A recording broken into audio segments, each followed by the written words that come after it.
الرحمن الرحیم۔ السلام علیکم۔ کلاس 6 آج ہم سبق نمبر 19 بیمار پڑھنا کی ریڈنگ کریں گے۔ جس طرح بیماری ایک زندہ حقیقت ہے، اسی طرح یہ بھی ایک اٹل سچائی ہے کہ ہر شخص پڑے ہوئے ایک گڑھے سے بچو گے تو دوسرا اپنی آغوش واقع آپ سے بغلگیر ہونے کو تیار۔ پھر ایک اور خرابی اس کمبخت بیماری میں یہ ہے کہ اکیلا نہیں آتا۔ بھئی شرافت کی بات تو یہ کہ اگر آپ کسی کے گھر بن بلائے جا ہی رہے ہو تو اکیلے چلے جاؤ، یہ کیا کہ پورا ٹبر کہتے ہیں خاندان کو، پورا ٹبر لے کر پہنچ جاؤ۔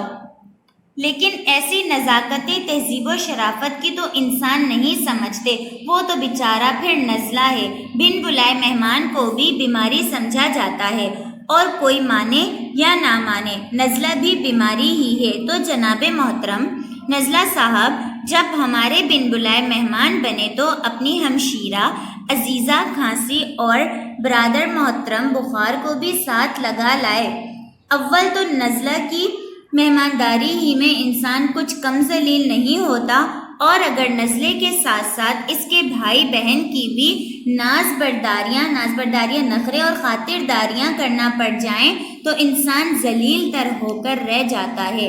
یہاں ہم ایک اور مزید بات یاد آ رہی ہے جو کسی سنگین مذاق سے کم نہیں۔ کہتے ہیں بخار کو بھوکا مارو اور نزلے کو کھلا کر۔ سیلی زبان میں اس کا مطلب یہ ہے کہ اگر بخار ہے تو کچھ مت کھاؤ پیو، اور اگر نزلہ ہے تو خوب کھاؤ۔ اب کوئی ان سے پوچھے کہ بھائی نزلہ اکیلا آتا ہی کب ہے؟ وہ تو اپنے بھائی بندوں کو لے کر آتا ہے، بالکل انگریزی کے اس مقولے کی طرح اگر سردیاں آئی ہیں تو موسم بہار زیادہ دور تو نہیں ہوگا۔ بہرحال یہ بات طے ہو گئی کہ نزلہ بیماری ہے، اور علم طب میں اس کو بیماریوں ہی میں شامل کیا جاتا ہے، اور جو شخص بھی کسی قسم کے تعصب سے کام لیتے ہوئے اس کو بیماری نہیں مانتا وہ حقیقت سے انحراف کا مرتکب ہوتا ہے۔ جیسے کہ کوئی شخص دھوپ میں کھڑا ہو کر آنکھیں بند کرے اور کہے کہ سورج نہیں نکلا ہوا، لہٰذا آپ ہمیں حق بجانب سمجھیں گے، اس بات پر کہ ہم چھٹی لے کر بستر میں دراز ہو گئے اور وقفہ سے کچھ ایسے صوتی اثرات بھی دینے لگے کہ لوگوں کی توجہ کا مرکز بن سکیں۔ لیکن نرنگئی زمانہ ہم نے یوں بھی دیکھی ہے کہ اپنوں سے زیادہ غیروں کے دل رقیق ہو جاتے ہیں۔ چنانچہ گھر والوں نے تو ہماری بیماری کو کچھ خاص قابل توجہ نہ سمجھا، لیکن باہر والوں کا یہ حال ہوا گویا بلی کے بھاگو چھینکا ٹوٹا۔